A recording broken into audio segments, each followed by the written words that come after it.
Oke, assalamualaikum warahmatullahi wabarakatuh. Jumpa lagi di channel Super MNH. Yang kali ini kita masih dalam pembahasan mengenai manajemen jaringan.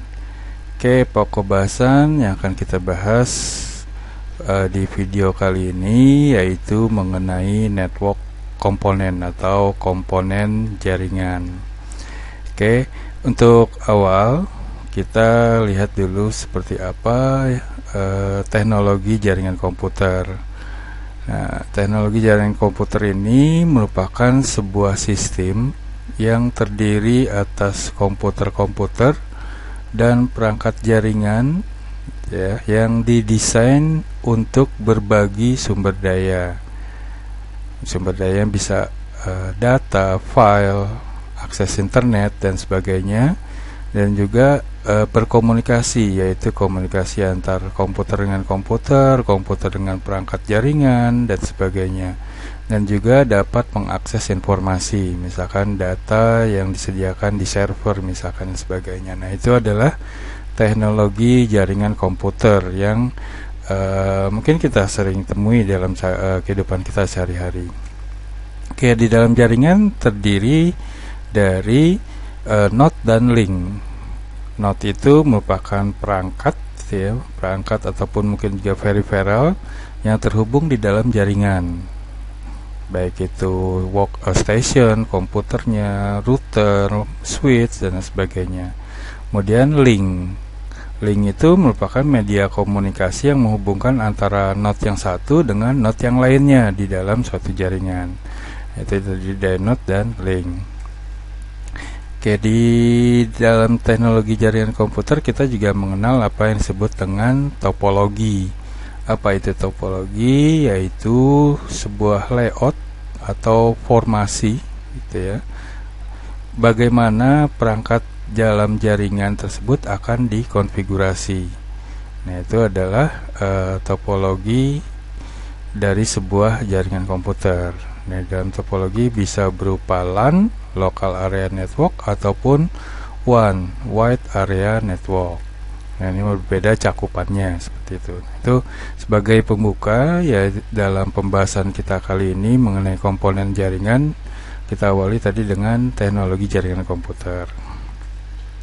Oke, berikutnya kita masuk ke LAN, Local Area Network, atau disingkat dengan LAN.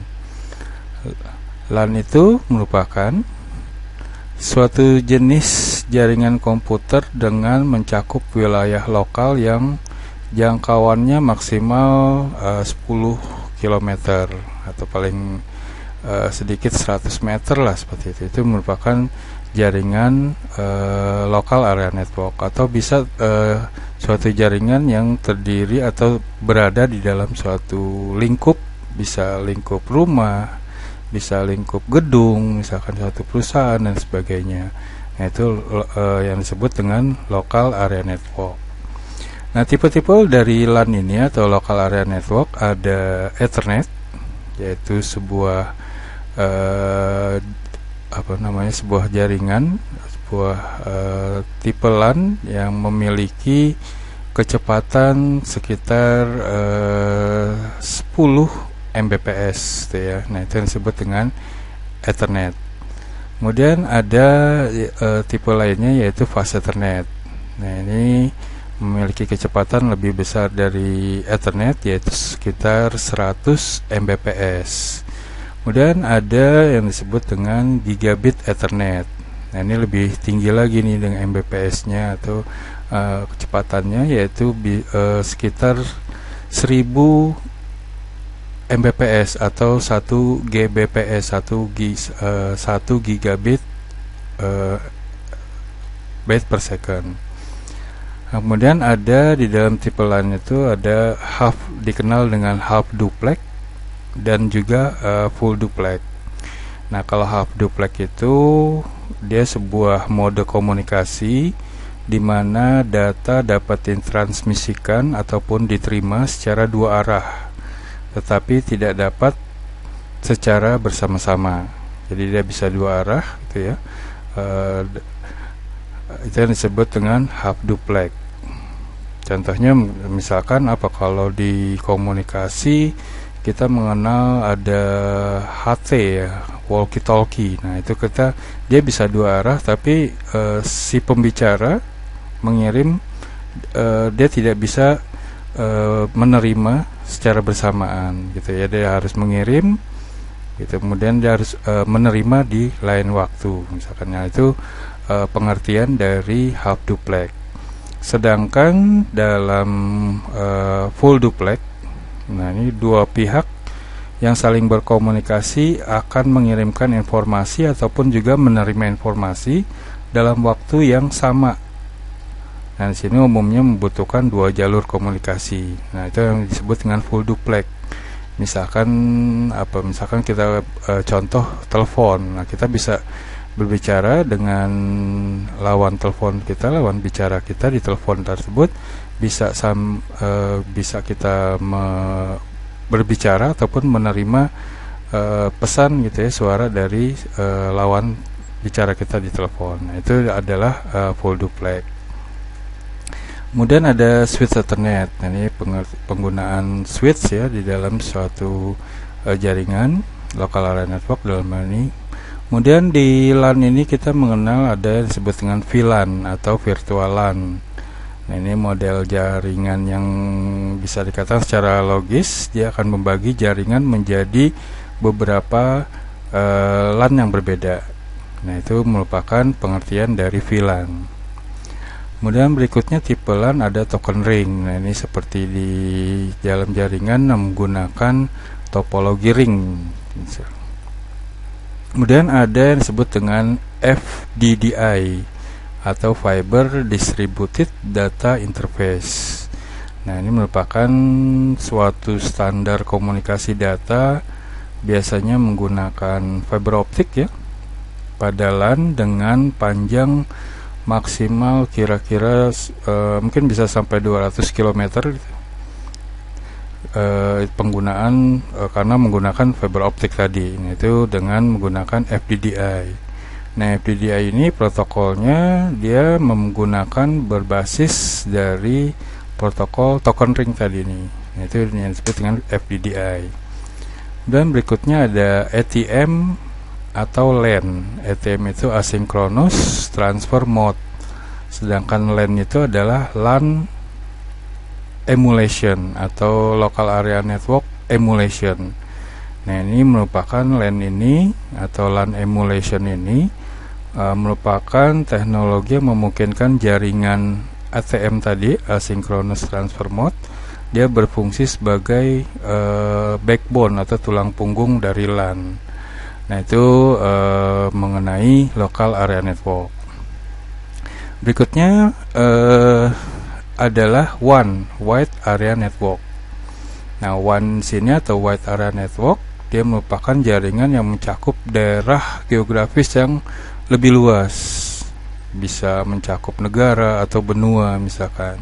Kalau LAN kan tadi cakupannya ya sekitar tadi berapa 20 km ya maksimum, atau berbasis dalam satu lingkup area gedung, area rumah, mungkin area perumahan dan sebagainya. Tapi kalau WAN lebih besar lagi, bisa mencakup negara ataupun benua. Nah, itu adalah WAN. Nah, fasilitas atau media jaringan WAN apa aja? Yang pertama bisa yang bersifat wire atau yang menggunakan kabel. Ada menggunakan kabel, jenisnya bisa menggunakan UTP atau STP, atau juga menggunakan kabel koaksial, atau juga memungkinkan menggunakan fiber optik. Nah, itu menggunakan wire atau menggunakan kabel, atau ada juga yang menggunakan tanpa kabel atau nirkabel atau wireless. Nah, di sini wireless bisa berupa menggunakan satelit ya, kemudian menggunakan frekuensi radio, misalkan GSM gitu ya, digunakan di smartphone kalian mungkin seperti itu. Nah, itu penggunaan WAN secara wireless. Kemudian dari segi service atau layanan ada yang disebut dengan POTS ya, atau Plain Old Telephony Services. Nah, ini teknologi yang menggunakan jaringan menggunakan jalur telepon itu ya, menggunakan Plain Old Telephone Service atau POTS. atau ada juga yang menggunakan ISDN atau Integrated Services Digital Network. Nah, ini merupakan sistem telekomunikasi di mana layanan antara data, suara, gambar gitu diintegrasikan di dalam suatu jaringan yang menyediakan konektivitas digital dari ujung ke ujung untuk menunjang suatu ruang lingkup pelayanan yang lebih luas lagi. Nah, itu mungkin bisa dikaitkan atau bisa disamakan dengan yang berikutnya, yaitu broadband. Nah, layanan broadband yang memiliki kecepatan lebih tinggi lagi nih, yaitu menggunakan yang disebut dengan broadband. Oke, kita berlanjut berikutnya dalam komponen jaringan atau network komponen. Ada yang tadi disebut dengan node. Nah, node ini merupakan sebuah titik persambungan dalam jaringan komputer. Node adalah sebuah perangkat elektronik yang aktif gitu ya, yang terhubung di dalam suatu jaringan. Tadi perangkatnya apa aja, bisa perangkat workstation gitu ya, komputer user, kemudian ada mungkin modem ataupun juga switch, router dan sebagainya yang mampu mengirim ataupun menerima ataupun juga meneruskan informasi melalui saluran komunikasi. Saluran komunikasi tadi apa disebut dengan link tadi.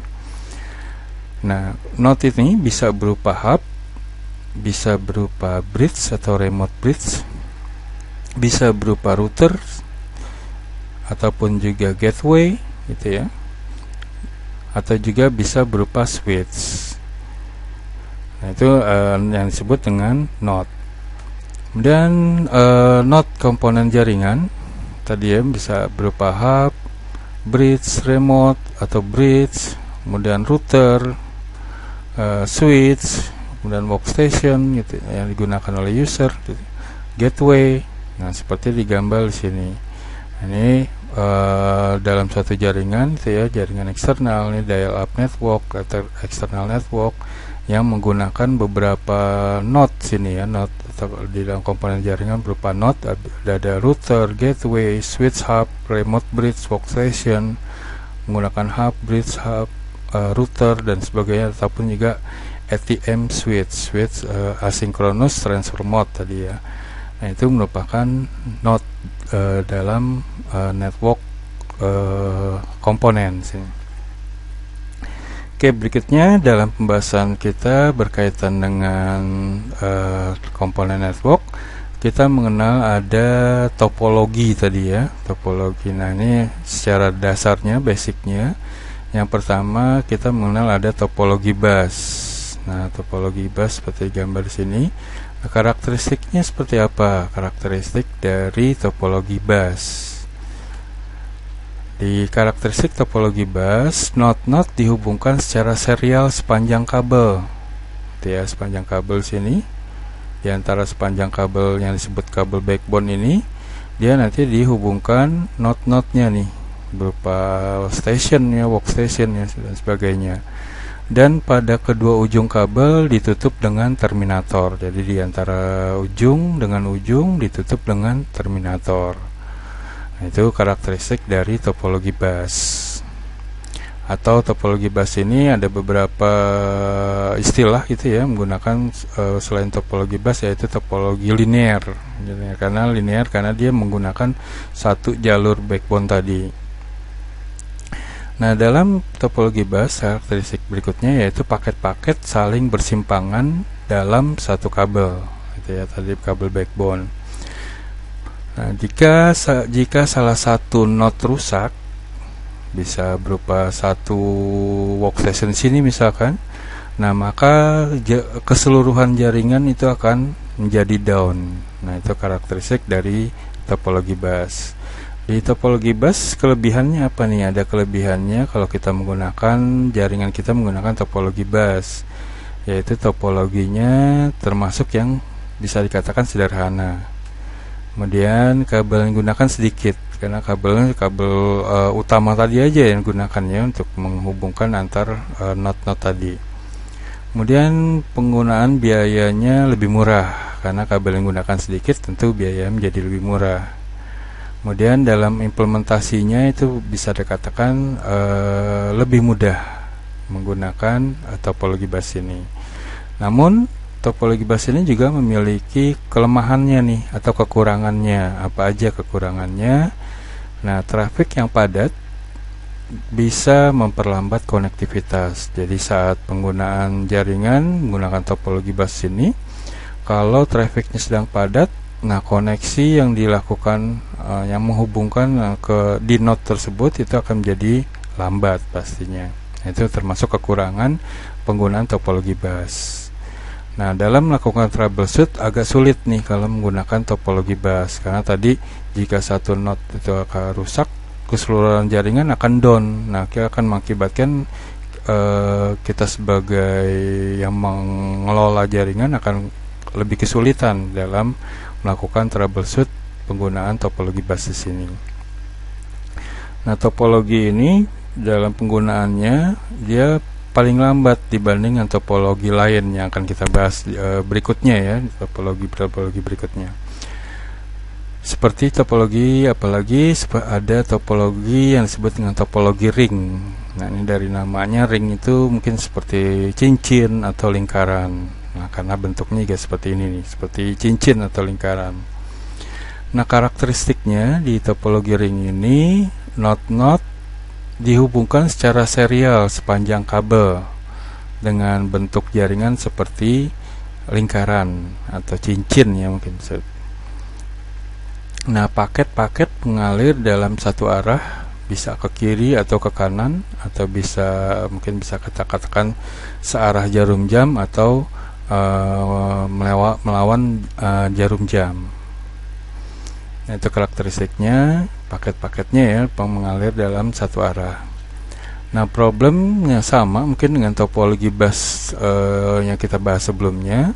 Jika salah satu node rusak, maka jaringan keseluruhannya akan down.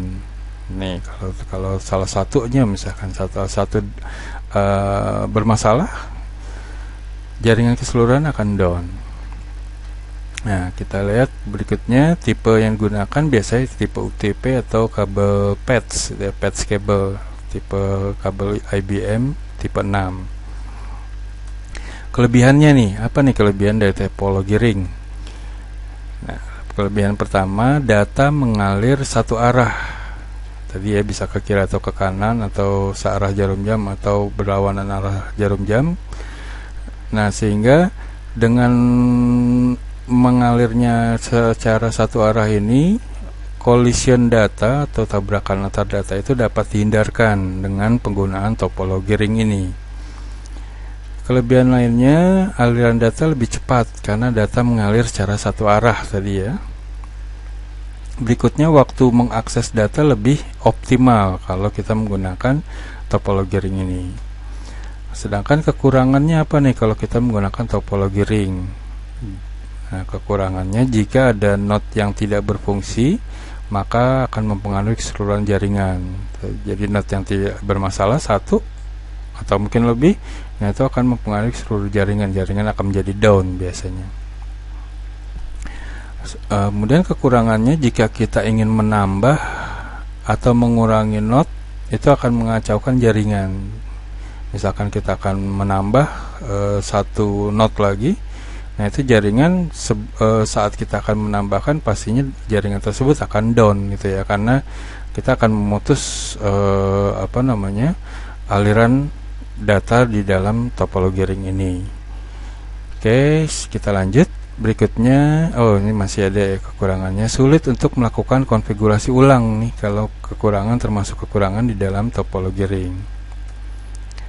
Berikutnya topologi star, topologi yang mungkin bisa dikatakan topologi yang paling populer, yang paling mungkin bisa dikatakan baik atau mudah nih kalau menggunakan topologi star ini, dan banyak digunakan pastinya untuk jaringan-jaringan yang sederhana ataupun penggunaan jaringan mungkin skala menengah dan besar juga masih digunakan topologi star ini.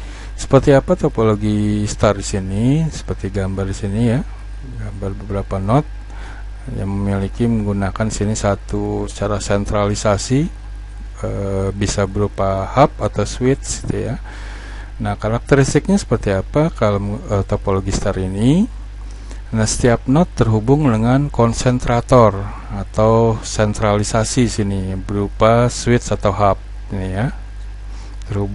Semua node terhubung ke konsentrator atau ke switch atau ke hub ini. Nah, dengan karakteristiknya sangat mudah dikembangkan. Kalau kita mau mengembangkan atau mengurangkan juga itu lebih mudah lagi menggunakan topologi star ini. Nah, jika problem pada satu komputer atau satu komputer bermasalah, dia tidak akan mengganggu aktivitas komputer lainnya. Misalkan komputer satu ini bermasalah, yang lainnya dia akan tetap bisa berfungsi di dalam satu jaringan tersebut. Tidak akan terganggu gitu ya. Nah, kelebihannya apa nih kalau topologi star? Nah, hub atau switch dapat mencegah terjadinya tabrakan antar data atau pesan sini. Penggunaan switch ini. Kemudian kelebihan berikutnya, kinerja yang optimal karena lintas kabel dari terminal ke server yang pendek.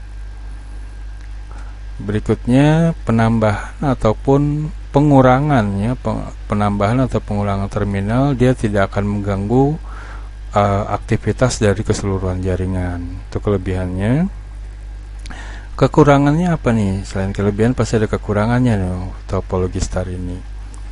Nah, jika hub atau switch rusak atau bermasalah, keseluruh jaringan akan berhenti.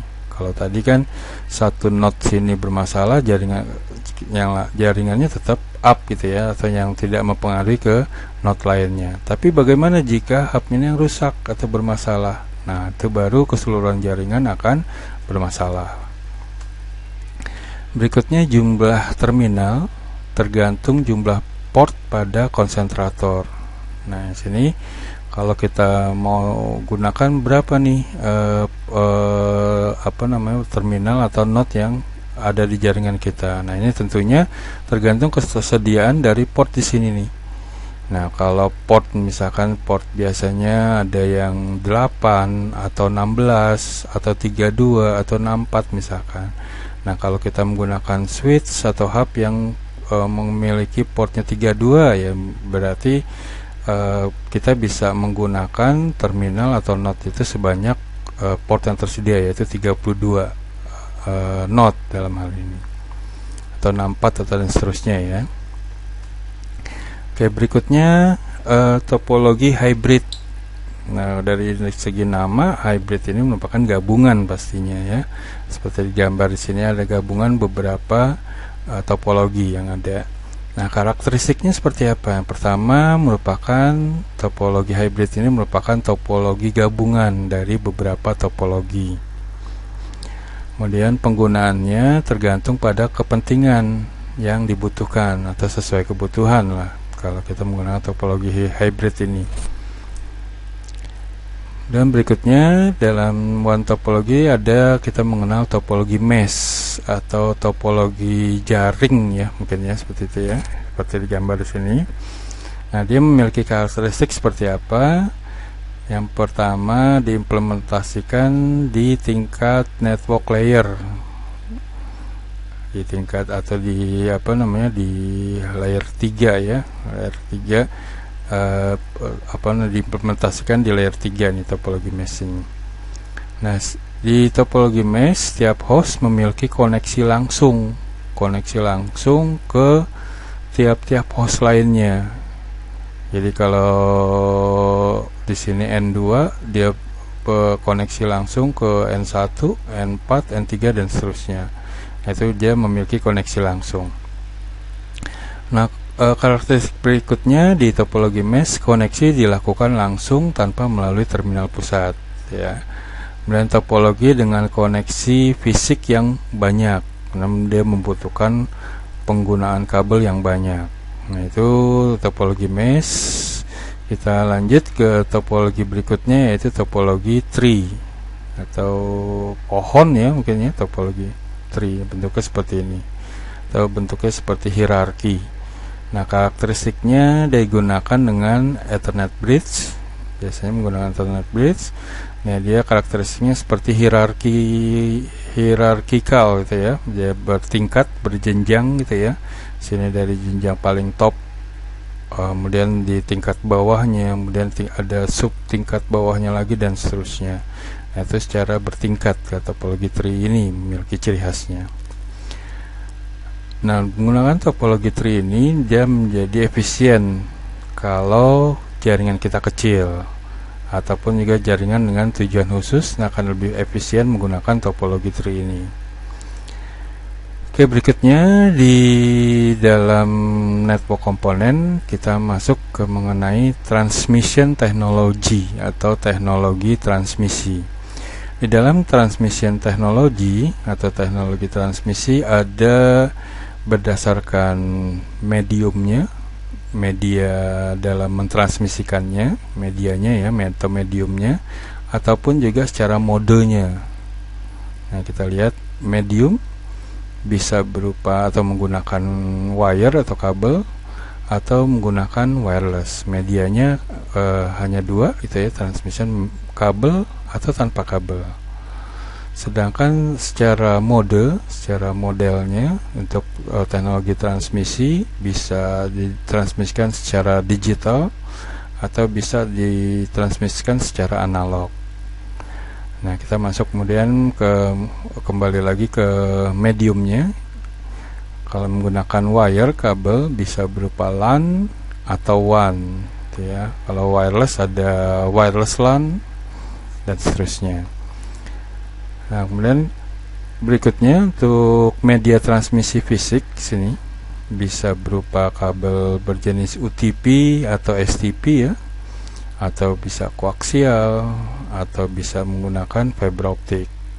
Sedangkan untuk media wireless bisa transmisi satelit atau frekuensi radio tadi ya, seperti GSM.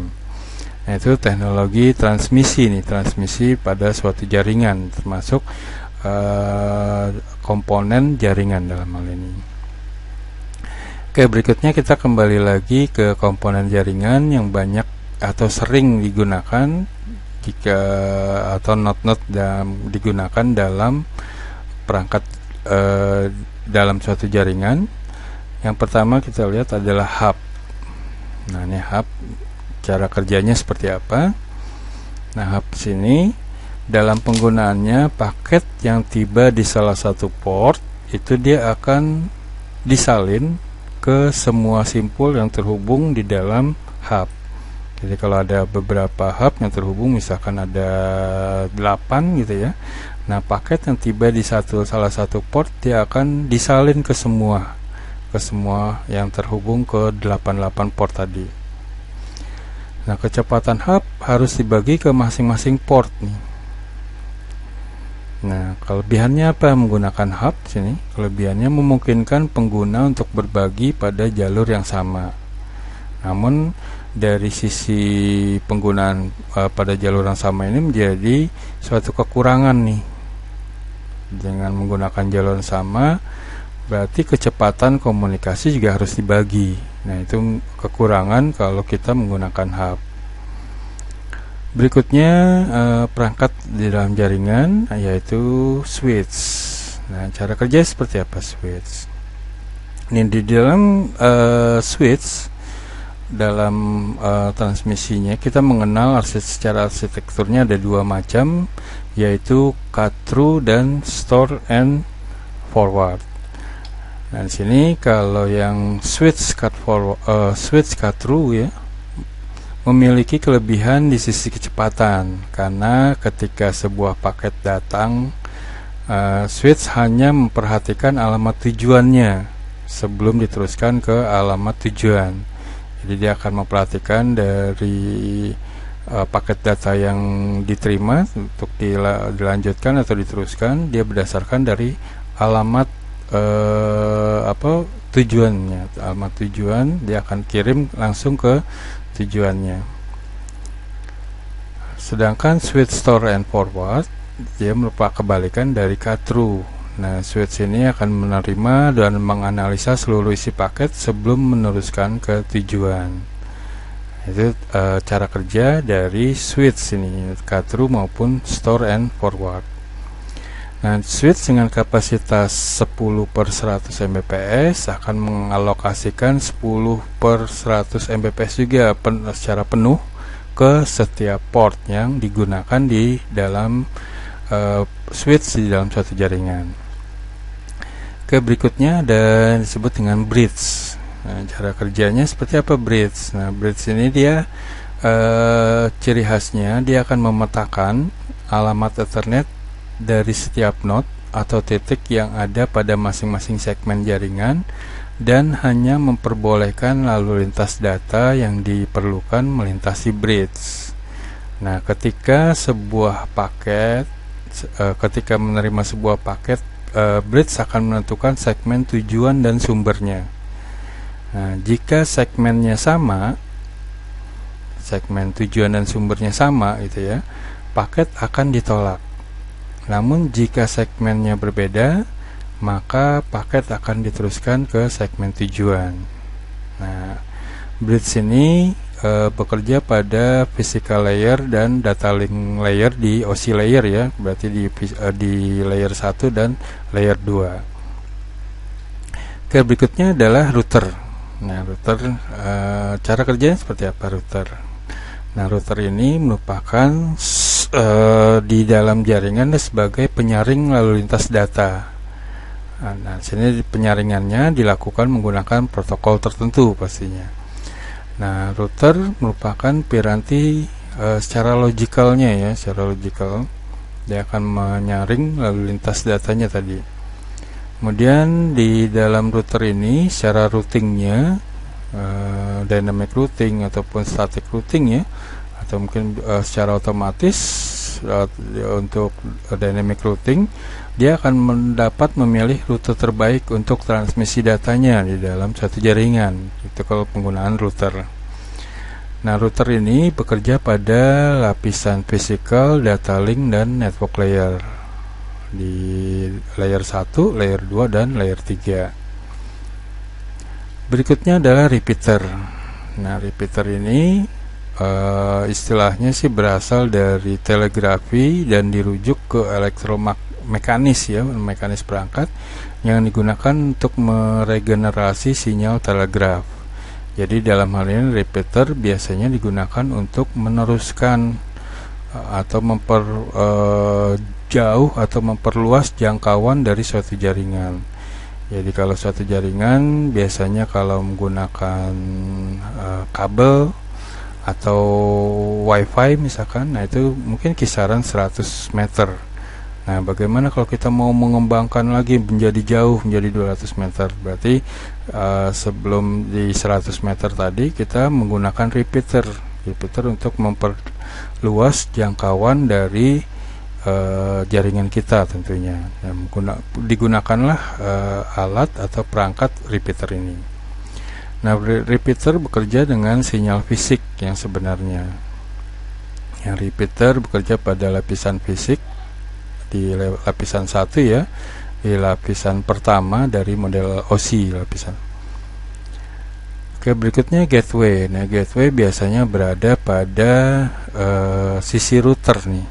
Karena nanti seperti di sini digambar dari suatu jaringan A yang memiliki protokol P akan berkomunikasi ke jaringan B yang memiliki protokol Q, berarti antara network A dan network B yang memiliki protokol yang berbeda. Nah, itu agar network A dan network B itu bisa berkomunikasi, maka diperlukan suatu suatu konfigurasi yang disebut dengan gateway di sini. Nah, itu gateway ini merupakan router. Biasa kita tentukan router gitu ya, default gateway. Kita berikan IP address default gateway sini untuk menghubungkan ke jaringan luar atau jaringan lain yang memiliki protokol yang berbeda. Nah, jadi gateway atau router adalah router yang menghubungkan dua jaringan dengan protokol network yang tidak sama atau berbeda. Nah, gateway akan melakukan konversi protokol pada network layer itu untuk agar dia bisa berkomunikasi antar jaringan tadi melalui gateway tadi. Berikutnya layanan broadband. Nah, apa yang disebut dengan layanan broadband? Yaitu koneksi kecepatan tinggi yang memungkinkan akses internet secara cepat dan selalu terkoneksi. Nah, layanan yang terintegrasi pada broadband bisa berupa voice, video, ataupun data. Nah, itu yang disebut dengan layanan broadband. Nah, kita lihat layanan broadband apa aja. Ada dari sifat transfernya ada ATM, Asynchronous Transfer Mode. Kemudian ada SDH atau SDH atau Synchronous Digital Hierarchy. Nah, untuk akses teknologinya seperti apa? Ada HFC atau Hybrid Fiber Coaxial atau kabel modem. Nah, ini mungkin ada beberapa digunakan ISP ya, gunakan ISP yang ada di pasaran kita. Dia menggunakan kabel modem sini nih. Atau ada juga menggunakan ADSL. Nah, Asymmetric Digital Subscriber Line. Nah, ini mungkin udah jarang digunakan ya, yang kalau kita bisa saya sebut dulu contohnya ADSL itu adalah Speedy, Telkom Speedy. Nah, dia akan memecah gitu ya, saluran telepon menjadi saluran suara dan saluran data. Saluran suara digunakan untuk teleponi, untuk penggunaan akses telepon, sedangkan datanya digunakan untuk akses internet. Itu jaringan Speedy ya waktu itu ya, masih tapi sekarang udah diganti gitu ya, menggunakan kabel modem. Oke, berikutnya jenis-jenis broadband tadi ada beberapa. Yang pertama ADSL tadi, ya, bekerja dengan membelah saluran telepon jadi dua saluran terpisah, satu untuk penggunaan suara dan lainnya untuk data. Tadi yang saya sebutkan misalkan contoh Telkom Speedy gitu ya, saya nggak tahu masih ada atau tidak. Jadi dia akan memecah satu untuk suara dan satu untuk data. Nah, berikutnya jenis broadband juga termasuk ada dial up. Nah, ini mungkin udah jarang ya, udah tidak digunakan mungkin. Nah, dial up ini salah satu jenis koneksi internet yang tersedia dari ISP. Nah, koneksi yang paling lambat dan paling murah. Jadi dalam hal ini setiap kita akan mengkoneksikan internet di komputer kita menggunakan jalur teleponi ya, jalur telepon, kita akan mendial dulu nih, biasanya akan mendial sampai terkoneksi baru kita bisa menggunakan koneksi internetnya, yaitu dial up. Berikutnya ada koneksi kabel. Nah, sini dia memiliki kecepatan yang sangat tinggi. Kemudian ada koneksi wireless. Nah, sini koneksi wireless merupakan broadband dengan kecepatan tinggi, layanan internet melalui teknologi nirkabel atau tanpa kabel. Kemudian ada koneksi satelit. Nah, ini menggunakan satelit, jalur satelit. Nah, ini termasuk dalam broadband dalam bentuk lain dari broadband nirkabel yang tanpa kabel. Nah, jalur koneksi internet ini dia akan sangat berguna untuk melayani daerah yang memiliki berpenduduk jauh ataupun jarang atau mungkin pelosok ya, yang tidak terjangkau dengan kabel atau dengan menggunakan frekuensi radio yang tidak terjangkau. Nah, ini akan lebih mudah menggunakan koneksi satelit di sini. Oke, mungkin itu aja materi yang bisa saya berikan. Saya ucapkan terima kasih yang sudah menonton video ini. Semoga bermanfaat dan dapat dimengerti ya mengenai pembahasan yang dibahas di video kita kali ini. Oke, mungkin sebelum saya tutup, jangan lupa untuk di like video ini dan di subscribe ya channel Superman H saya ini, agar setiap ada video baru kalian bisa dapat notifikasi secara langsung. Oke, mungkin itu aja. Saya tutup dengan ucapan Assalamualaikum warahmatullahi wabarakatuh.